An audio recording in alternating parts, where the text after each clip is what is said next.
ruh orang yang beriman, sedangkan orang kafir itu tidak akan keluar dari jasadnya ini sebelum dia diberitahu apa yang akan terjadi kepada dirinya.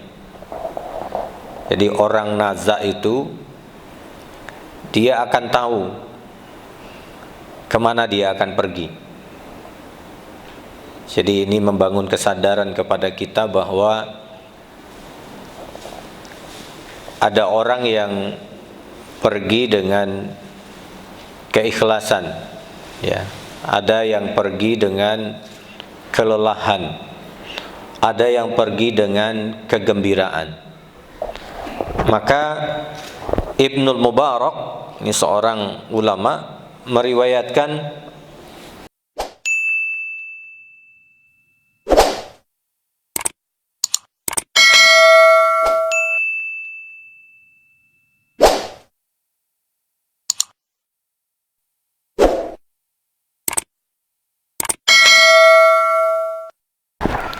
Bismillahirrahmanirrahim. Assalamualaikum warahmatullahi wabarakatuh.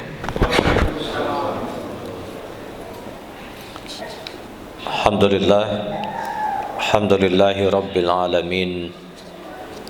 Huwa alladhi khalaqal insana fi ahsani taqwim. Summa radadnahu asfala safilin lilladzina amanu wa amilus salihat. Asyhadu an la ilaha illallah, asyhadu anna Muhammadan abduhu wa rasuluh. Allahumma salli ala Muhammad wa ala ali Muhammad wa sallim wa radiyallahu an kulli sahabati Rasulillah ajma'in.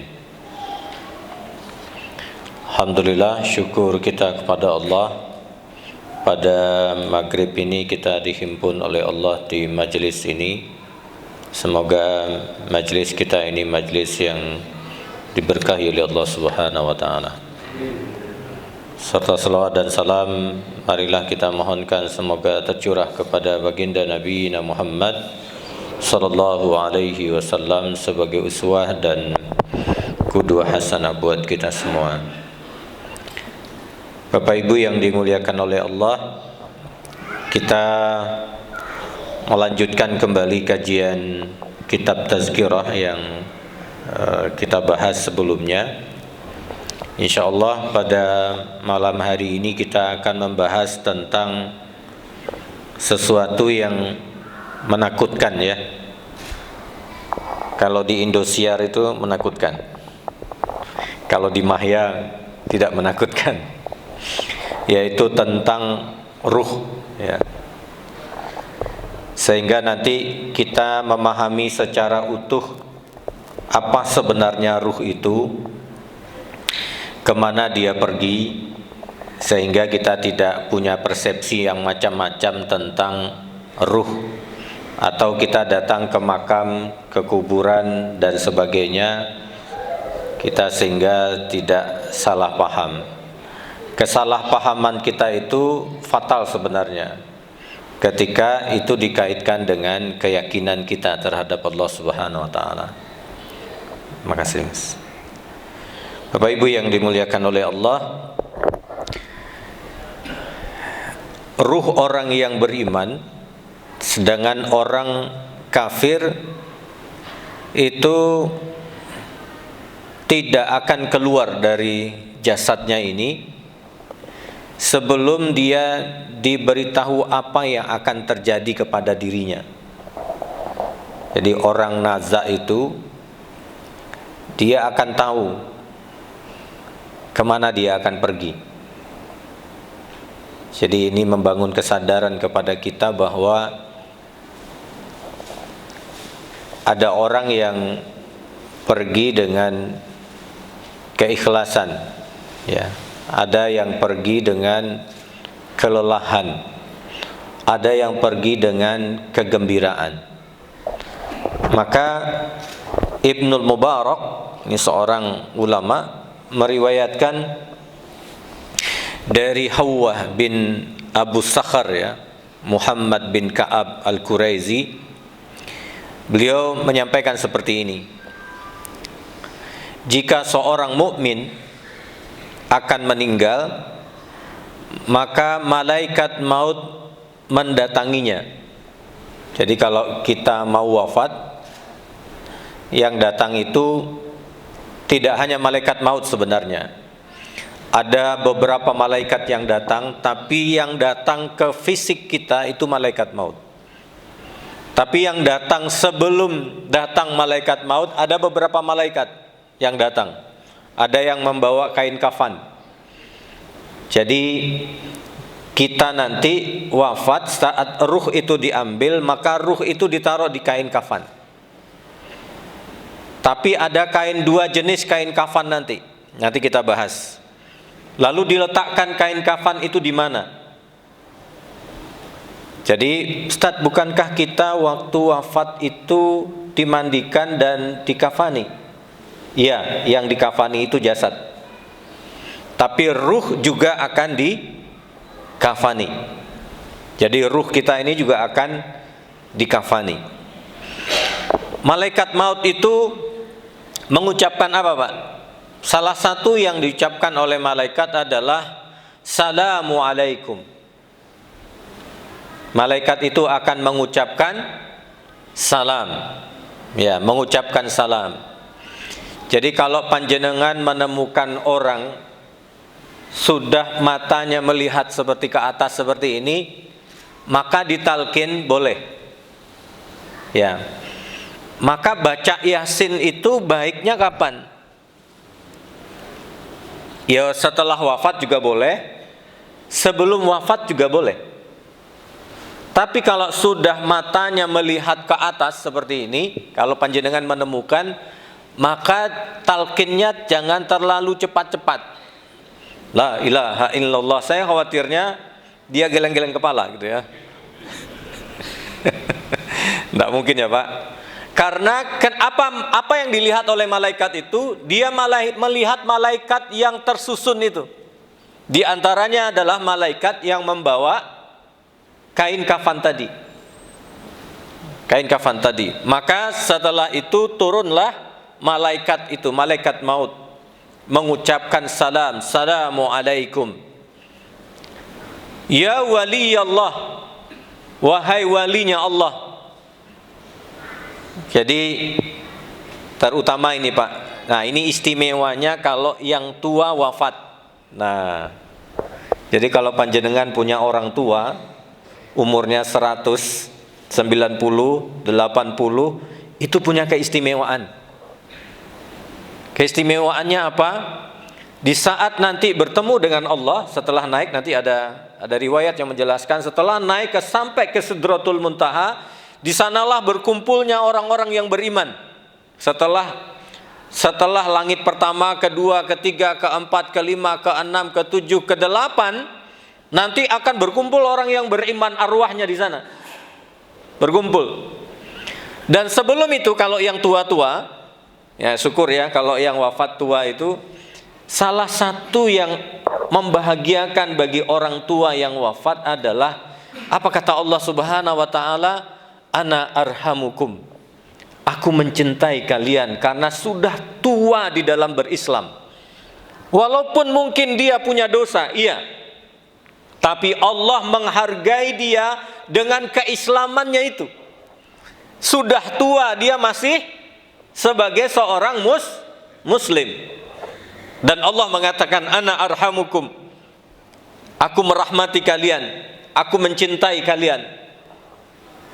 Jadi syukurlah kalau ada orang tua kita ya sudah 80, 90 masih di dalam Islam. Masya Allah. Assalamu alaikum ya wali Allah. Diucapkan salam, lalu mengatakan ya wali Allah. Apa kata Allah Subhanahu wa taala, apa kata malaikat kepada mayat ini, kepada orang yang akan nazak ini? Beliau mengatakan Allah memberi salam kepadamu. Innallaha salamu alaikum. Allah memberikan salam kepadamu. Jadi orang yang wafat mukmin, salah satu kebahagiaannya adalah mendapatkan salam dari Allah. Ya. Yang orang yang di dunia masih hidup seperti kita ini yang mendapatkan salam dari Allah ada hanya beberapa orang. Di antaranya ada Khadijah, di antaranya ada siapa Pak? Asiyah bin Muzahim. Di antaranya adalah seorang imam yang ketika dia diutus oleh Allah menjadi imam dalam perperangan, lalu setelah membaca waladdallin, dia selalu membaca surat Al-Ikhlas baru surat yang lain. Makanya di awalnya dikatakan bid'ah ya. Para makmum waktu itu, wah kamu pelaku bid'ah. Nabi gak pernah setelah waladdallin Al-Ikhlas baru surat yang lain. Gak pernah. Apa kata imam ini ketika mengimami? Kalau kalian tidak setuju dengan diriku, silahkan cari imam yang lain. Silahkan cari imam yang lain katanya. Tapi imam lain kan tidak ada. Karena dia yang diutus oleh Rasulullah SAW jadi imam. Sampai dia pulang ke Madinah, akhirnya dipanggil sama Rasulullah. Kenapa kamu seperti itu? Setelah waladdallin baca Al-Ikhlas, baru baca surat yang lain. Apa katanya? Li'anna fiha sifata rahman. Karena di dalamnya ada sifat rahmannya Allah Subhanahu wa taala. Wa ana uhibbuha, dan aku mencintainya ya Rasulullah. Nah, Masya Allah Pak, ketika dialog ini terjadi, Allah menurunkan malaikat Jibril. Apa kata malaikat Jibril? Wahai Rasulullah, Allah menitipkan salam kepada laki-laki ini dan Allah siapkan surga baginya. Jadi ada beberapa ya Pak. Ada Khadijah, ada laki-laki ini, dan ada Asiyah bin Muzahim. Istrinya siapa? Istrinya Fir'aun. Jadi kalau saya tidak bilang katakan begini ya, ibu-ibu kalau pingin masuk surga, carilah suami Fir'aun ya. Memang luar biasa Asiyah bin Muzahim itu. Ya. Kesabarannya, ketawaduannya, perjuangannya. Jadi kalau kita hanya berhadapan dengan suami-suami biasa, suaminya nggak ngerokok, suaminya yo habis kerja yo pulang, lalu marahin kita dikit-dikit, ibu-ibu gitu ya, dimarahin sama suaminya dikit-dikit gitu kan, nggak sampai membentak, hanya perdebatan sedikit. Bersabarlah, bersabarlah ya. Makanya di Masjid Nurul Iman saya ketanya kemarin, ibu-ibu pilih kaya bersyukur atau miskin bersabar? Nah, ternyata tidak ada yang jawab. Saya bilang pilihannya tidak dua itu, satu lagi, jadilah yang bertakwa. Orang yang bertakwa itu seperti Asiyah bin Muzahim. Dia memandang suaminya tidak dalam posisi suaminya kafir seperti Fir'aun yang menzalimi orang, tapi dia melihat bahwa dia harus terus berjuang mendakwahkan, mengajak suaminya dalam kebaikan. Itu yang dinilai oleh Allah Subhanahu wa taala. Sehingga penilaian itu menyebabkan Asiyah bin Muzahim masuk surga. Masuk surga. Maka kalau ibu-ibu punya suami sekaliber Fir'aun, nah kemungkinan besar masuk surga ya. Maka salah satu yang datang kepada panjenengan nanti adalah malaikat ini menyampaikan salam Allah ya.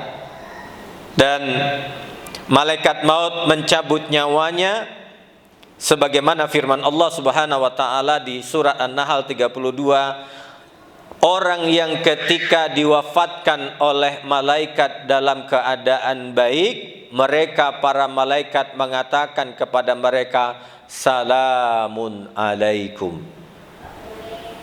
Ya. Jadi kalau panjenengan melihat orang tersenyum ketika wafat, itu tandanya kebahagiaan. Ya, tandanya kebahagiaan karena Allah tunjukkan kebaikan-kebaikannya. Ibnu Mas'ud berkata, jika malaikat maut datang untuk mencabut ruh orang yang mukmin, dia akan berkata, Tuhanmu mengucapkan salam untukmu. Jadi Masya Allah Pak. Jadi orang yang baik itu wafat, orang mukmin yang baik itu wafat, maka Allah menitipkan salam kepada malaikat maut. Ya, malaikat maut. Al-Barra bin Azib berkata, maksud firman Allah, penghormatan mereka orang-orang mukmin itu ketika mereka menemui Allah ialah salam. Jadi salam itu adalah penghormatan yang diberikan oleh Allah kepada orang-orang yang mukmin ketika akan wafat. Nah, satu hal lagi Pak, orang ketika naza itu, kalau panjenengan pernah mendengar orang naza, lalu dia bilang begini, ayahku datang katanya, ibuku datang katanya. Terus dia memanggil anak-anaknya, mana si fulan, mana si fulan, mana si fulan. Nah, mungkin pernah mengalami hal itu ya Pak. Orang sedang naza, dia ngatakan bapaknya datang yang sudah meninggal gitu ya, ibunya datang sudah meninggal, terus anak-anaknya dia panggil, padahal sudah tidak sadar. Dia hanya manggil, mana anakku, mana anakku yang si fulan, mana si fulan. Yang datang anak yang paling kecil, aku Bu Yusuf, aku Bu Ahmad. Nah, kenapa demikian? Di riwayat Mujahid berkata, sesungguhnya seorang mukmin akan dikabari mengenai kebaikan anak-anaknya agar hatinya tentram. Jadi nggak salah Pak, nanti kalau ibu kita atau ayah kita memanggil di antara yang sekian itu, yang dipanggil cuma 2 orang, jangan cemburu ya. Karena 2 orang itulah yang terbaik, yang Allah tunjukkan kebaikannya kepada almarhum ini. Dia rajin sholat, dia sering mendoakan ibunya ketika masih hidup. Ya Allah, berikan keberkahan ke ibu saya ini ya Allah, tangannya, kakinya, matanya, pandangannya. Maka bahagialah panjenengan yang masih punya ayah dan ibu, masih bisa meletakkan kepalanya di atas 2 pahanya, masih bisa menggenggam jemari-jemarinya sambil berdoa kepadanya, masih bisa mengambilkan air hangat lalu meletakkan 2 jarinya, 2 tangan di jari-jarinya dengan air hangat, lalu diambilkan gunting kuku, lalu dia potong kuku ibunya tersebut sambil mendoakan, Allahu yarhamuk, ya Allah, berikanlah kerahmatmu kepada ibuku ini, berikan rahmatmu kepada ayahku ini ya Allah. Lalu dia ambil sisir, dia sisiri rambut ibunya sambil mendoakan, Allahumma arhamha ya Allah, berikan rahmat kepada ibuku ini ya Allah. Maka kebahagiaan Pak kepada orang yang sedang naza, karena akan Allah tunjukkan anak-anaknya yang soleh di hadapan Allah Subhanahu wa ta'ala.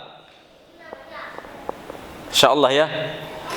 Makanya meninggal itu mengangan, dirindukan atau ditakutkan? Dirindukan ya Pak ya, bukan ditakutkan. Ada orang yang takut mati? Ada ya Pak ya. Ustaz jangan ceramah di Mahya itu tentang kematian Ustaz, meden-medeni. Saya malas ikut kajian Ustaz yang di Mahya itu. Kenapa? Bicaranya mati ya. Yang lain gitu loh Ustaz katanya. Padahal Pak, saya ingin tanya, di dunia ini Di dunia ini panjenengan capek atau tidak? Lelah atau tidak? Lelah, Pak. Ketemu dengan istri dia lagi. Ketemu dengan suami. Ya Allah, saya sama istri sudah 25 tahun menikah. 25 tahun, Pak. Kira-kira ketemu tiap hari itu gimana rasanya? Maka Ustadz Somad itu ceramahnya kan bilang begitu. Ibu-ibu mau masuk surga sama suaminya, mau katanya. Kalau suaminya ditanya, mau nggak masuk surga sama istrinya? Mikir deh. Ustadz, kalau masuk surga masih sama dia katanya. Kan udah lama. Dunia ini capek, Pak. Capek, lelah. Ya, lelah, melelahkan, masalah demi masalah. Jangan kira ya bahwa yang kita lihat dari orang lain itu enak ya dia. Pertanyaannya, apa kita tahu tentang riwayat hidupnya? Masalah hidupnya, masalah mertuanya, masalah tanahnya, masalah anaknya, masalah warisannya. Kan kita tidak tahu. Kapan Allah? Saya cerita kemarin di Masjid Jazuli. Saya punya teman di kampus itu. Dia punya anak berkebutuhan khusus. Ya. Kalau duduk itu setelah dari rumahnya kan pagi itu kan mau ngajar ya. Duduk gitu. Saya capek Ustadz katanya. Kenapa capek? Ya Allah, anak saya itu Ustadz, Masya Allah katanya, buang air besarnya, pipisnya, semua saya Ustadz katanya. Capek katanya. Kadang saya baru tidur itu jam 1:30, jam 1:30 malam. Capek Ustadz katanya. Ustadz, adakah hadis yang berbicara tentang anak-anak istimewa ini katanya? Tolong hibur saya katanya. Tolong hibur saya. Saya bilang begini, Nabi mengatakan begini, innaka muayyiduhu fid dunya. Di dunia anak kebutuhan khusus itu yang jadi tangan itu kan kita, Pak. Tangannya dia, tangan kita ya. Kakinya dia, kakinya kita. Pipisnya dia, tangan kita. Beraknya dia, tangan kita. Tapi ingatlah, saya bilang, orang-orang yang anak kebutuhan khusus itu ketika masuk ke barzah, nanti lihat di kitabnya As-Sibyan, orang-orang yang punya anak kebutuhan khusus itu nanti ketika di barzah ditanya sama Allah. Tanya sama Allah, "Ata'rifuni? Apa engkau kenal dengan diriku?" katanya. "Na'am, ana a'rifuk." Saya kenal dengan dirimu, anta rabbuna. Engkau adalah Tuhan kami. Hanya itu Pak ditanya. Kalau kita panjang Pak ceritanya nanti di barzah. Siapa Tuhanmu?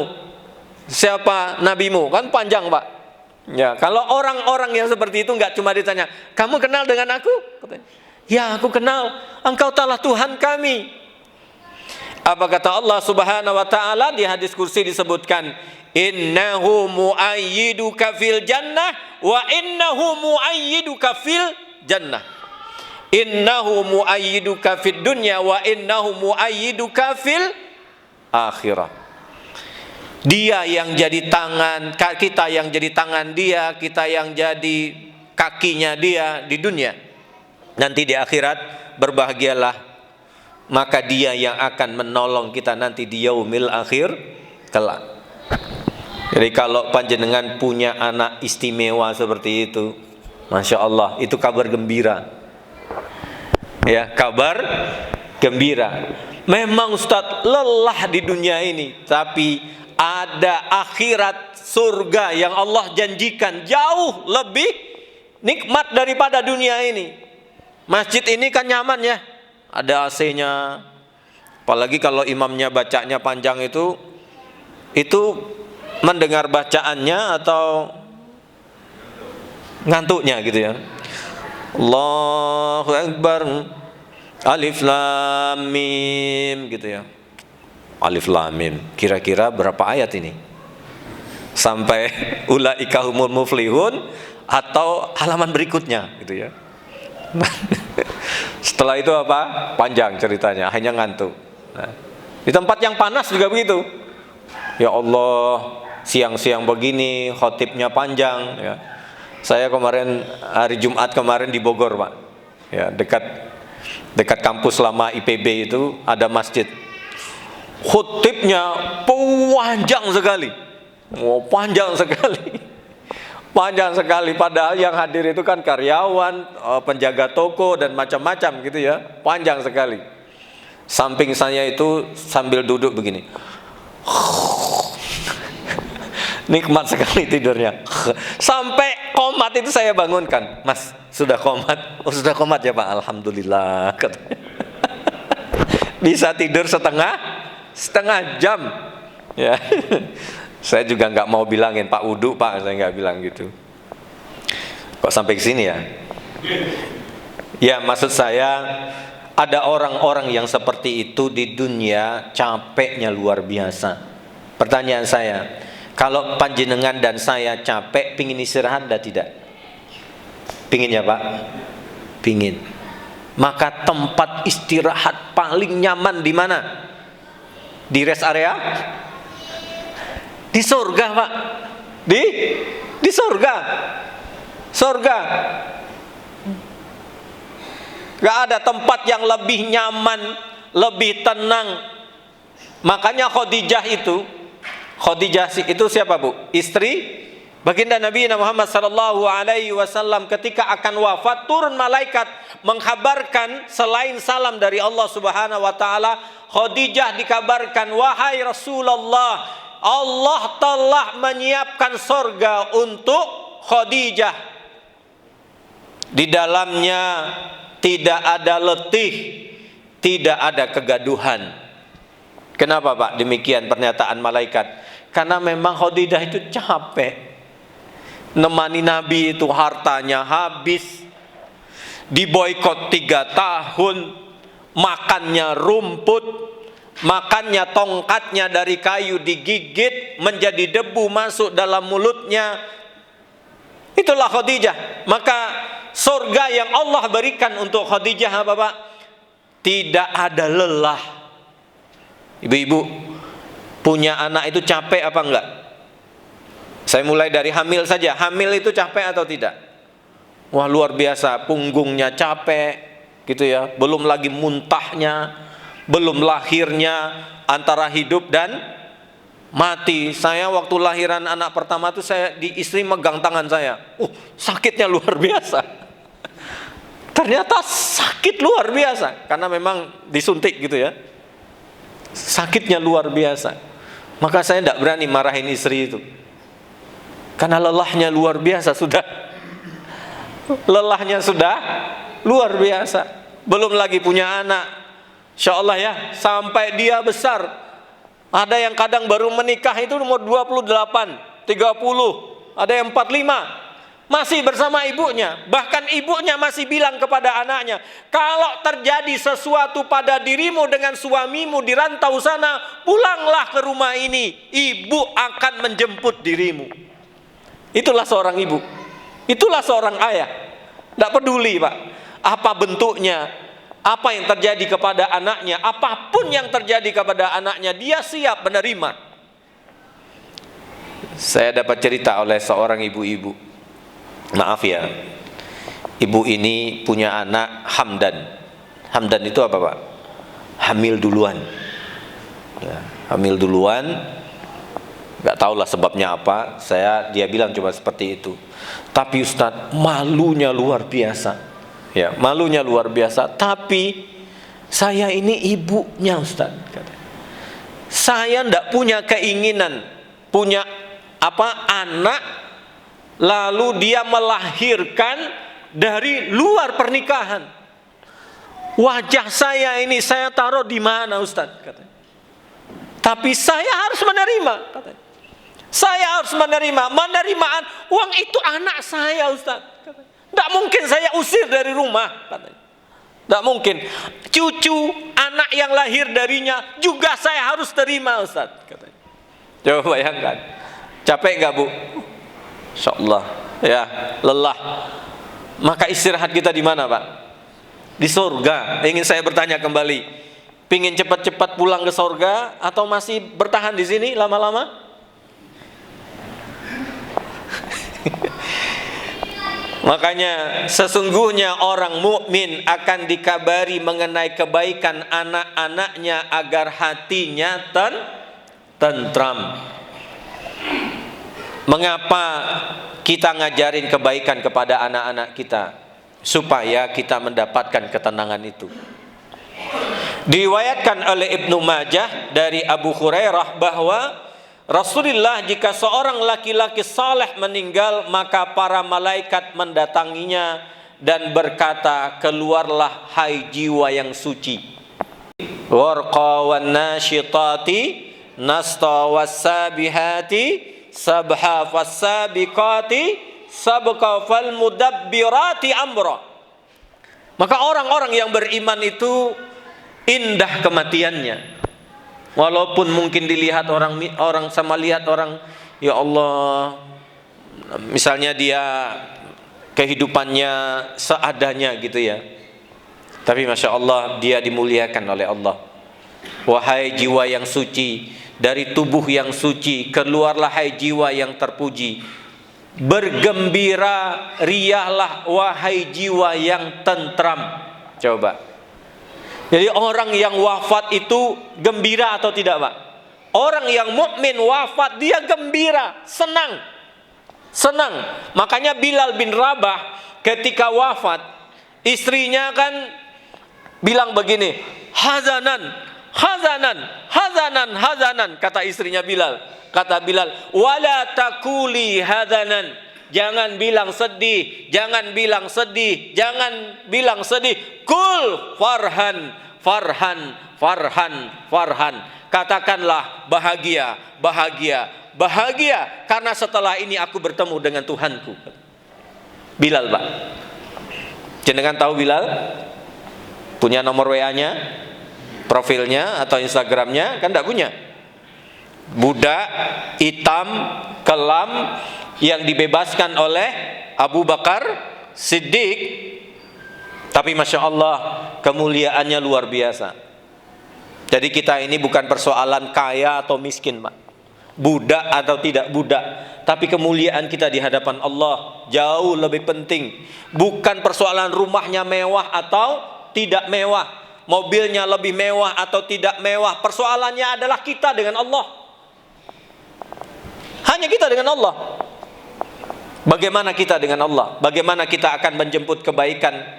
Maka malaikat ya tidak henti-hentinya mengucapkan kata-kata itu sehingga ruh itu keluar. Jadi keluarlah jiwa yang suci dari tubuh yang suci, keluarlah hai jiwa yang terpuji, bergembiralah hai jiwa yang tentram. Itu diulang-ulang oleh malaikat.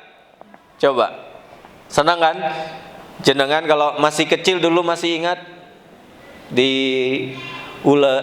dielus-elus sama ibu kita sama bapak kita ya gitu ya.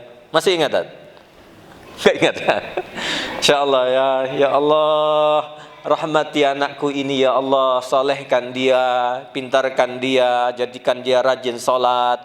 Kalau ibu-ibu dan bapak-bapak sekarang tuh agak beda doanya. Ya Allah, masukkan ITB ya Allah, IPB ya Allah, kedokteran ya Allah, fakultas teknik ya Allah, tambang ya Allah. Ibu kita dulu enggak, ngusap-ngusap kepala itu, ya Allah jadikan anak ini yang soleh ya Allah. Ya, masih ingat Pak? Anak soleh ya Allah. Senang enggak Pak? Kalau kita sudah dewasa ini pingin kembali gitu ya. Di waktu kecil dulu tidur di atas pahanya ibu sambil didoakan ya. Sambil didoakan seperti itu. Doanya nggak aneh-aneh, cuma itu aja. Didoakan. Insyaallah. Jadi kalau panjenengan masih punya anak masih kecil-kecil, nah seperti itu. Nah, walaupun sedang tidur ya Allah gitu ya. Jadi kalau ibu-ibu kalau suaminya sudah tidur, maka dekati suaminya, ya Allah jadikan suamiku ini ya suami yang soleh ya Allah. Ya, sambil dipijit-pijit gitu kan. Begitu malaikat selalu mendoakan orang yang akan keluar ruhnya dari jasadnya.